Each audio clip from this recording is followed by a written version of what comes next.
Fala galera, sejam todos muito bem-vindos. Tá no ar mais um programa Júnior Net Esportes. Roda a vinheta!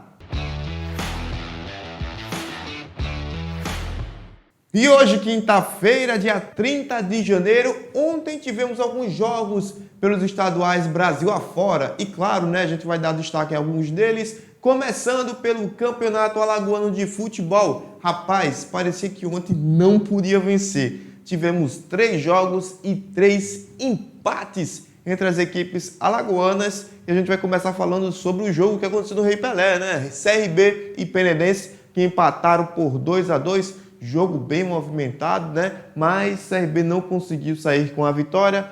Permanecem agora 2 jogos sem vencer no campeonato. Havia perdido no último final de semana para o seu arquirrival CSA. E agora empata com a equipe do Penedense, que vou te contar, viu? Tá bem o Penedense, hein? Interessante a gente ver o desempenho da equipe nesta temporada.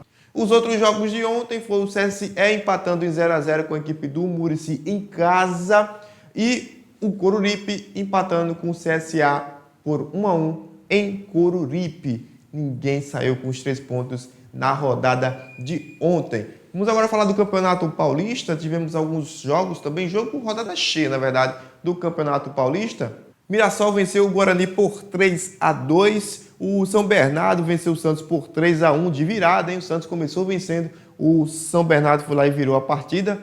Neymar vai ter trabalho para ajeitar esse Santos. Noroeste empatou 2-2 com o time do Inter de Limeira. A Ponte Preta perdeu em Campinas para o Corinthians por 1-0. O Botafogo de Ribeirão Preto empatou por 1-1 com a equipe do Água Santa. E a Portuguesa perdeu em casa de virada para o São Paulo por 2-1. Esse jogo foi lá no Pacaembu, né, que teve uma queda de energia no início da partida. Teve até uma paralisação de, em média, 11 minutos. Pacaembu que foi reformado, né, o pessoal está voltando a jogar lá. Está voltando a ser uma praça esportiva do Brasil, que é sempre importante ter o Pacaembu nesse meio. O gramado sintético, a iluminação, né, ontem deu uma quedazinha, mas prometem que ainda vão construir outras coisas lá no Pacaembu, como o shopping, enfim, ainda está em construção, mas já foi liberado para ter jogos. Uma coisa interessante que aconteceu ontem, né, foi que o gol da vitória do São Paulo foi feito pelo Rian. Rian, que foi agora atualmente campeão da Copinha com o Tricolor, subiu e estreou ontem pelo profissional, já com gol, e vou te dizer, viu? Golaço. Vamos ver o gol do Rian. Olha só que obra-prima, né? Recebeu um passe de chapada ali, tirando do goleiro, colocou a bola no fundo do gol, sem nervosismo, né? Lembra dele que ele fez 2 gols de cavada lá no Sub-20? Bom, ele trouxe esse sangue frio, pelo visto, para o profissional também e fez esse golaço para a equipe do São Paulo. Gol importantíssimo que deu os 3 pontos, deu a vitória para a equipe tricolor. E claro, né, que os repórteres e jornalistas correram atrás do Rian para saber um pouquinho como foi a reação, né, esse momento dele. E a gente vai poder acompanhar um pouquinho do que falou o Rian agora. Vamos lá. Com certeza o meu maior sonho, né, é ser campeão no profissional. Então, seguir trabalhando muito, com os pezinhos no chão sempre. E o que está por vir, Deus está no controle. E sua maior inspiração? Minha maior inspiração eu tenho visto muito vídeo do Romário, né? Que eu acho que é uma característica parecida, né? Claro, não chega nem perto do nível dele, que pô, foi um cara extraordinário, mas dentro da área ali, um cara calmo que consegue fazer belas finalizações. Tá aí, boa sorte para o nosso queridíssimo Rian, que desponta para ser um craque aqui no futebol brasileiro. Ontem também tivemos jogos pelo Campeonato Carioca e olha só, o único time que está invicto, sabe qual é? Vasco da Gama, que venceu ontem o Maricá por 1-0. Maricá que está numa boa fase, né? Mas não foi páreo para a força do Vasco da galera. Também teve o jogo da Volta Redonda 2, Portuguesa do Rio de Janeiro 1. E finalizando com o clássico, o Botafogo venceu mais uma do Fluminense, 2 para o Botafogo, 1 para o Fluminense. Lembrando que hoje tem mais jogos pelo Campeonato Carioca. O Nova Iguaçu enfrenta o Bangu às 16 horas. Às 18h30, Boa Vista encara a equipe do Madureira. E o Flamengo joga às 21h30 contra a equipe do Sampaio Corrêa do Rio de Janeiro. Para finalizar o giro dos estaduais, vamos agora para Pernambuco, né? O Afogados empatou com o Central por 1-1 e o Sport Recife venceu a equipe do Jaguar por 4-1. Vamos agora para o mercado da bola. O Flamengo vai contratar o meio-campista Jorginho. Olha só que contratação. Jorginho, que agora está no Arsenal, né? Já jogou por muitos anos também na equipe do Chelsea. E o Flamengo já avançou nas negociações pelo atleta ítalo-brasileiro. Após o anúncio do Danilo, o Flamengo concentra agora suas forças na contratação dele, do Jorginho. De acordo com o jornalista Vene Casagrande, o time rubro-negro deu mais um passo para conseguir a contratação do volante de 33 anos de idade.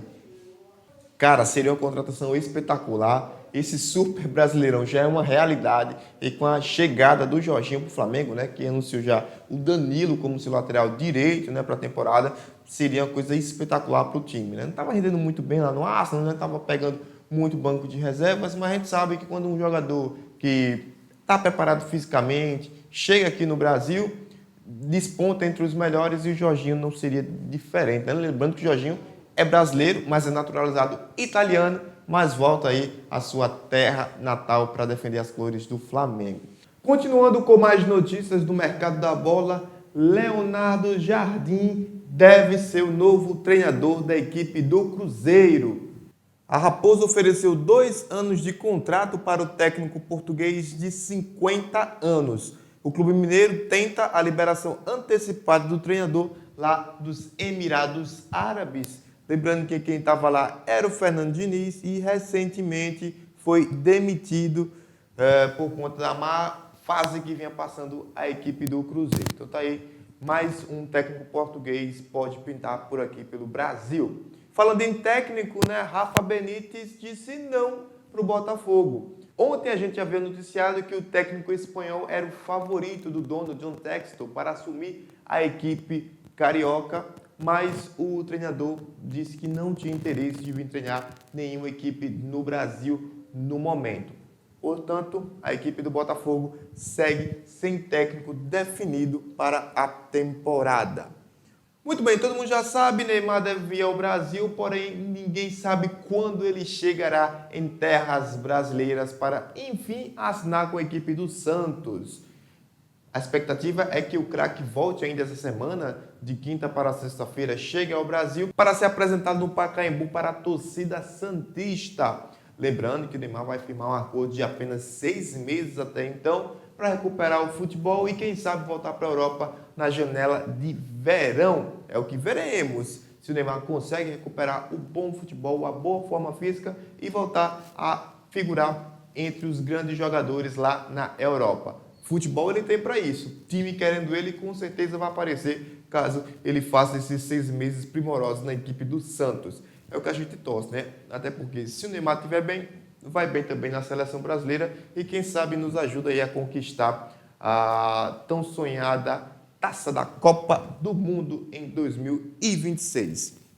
E o Palmeiras está muito perto de finalizar a venda do Rony para o Al Rayyan do Catar. Rony, que jogou boas temporadas aqui no Verdão, deve se despedir finalmente ainda este mês da equipe paulista. Ele que foi campeão junto do time de diversos campeonatos importantes, teve uma relação, é verdade, né, de altos e baixos com a torcida palmeirense, de amor e ódio, mas acredito que na média o Rony passou, leva um 7, participou de momentos importantíssimos do time do Abel Ferreira e agora deve se despedir da equipe nesta temporada aí e reforçar a equipe do Al Rayyan lá do Catar. Muito bem, essas foram as informações de hoje aqui no NetSports. A gente volta amanhã com muito mais. Valeu!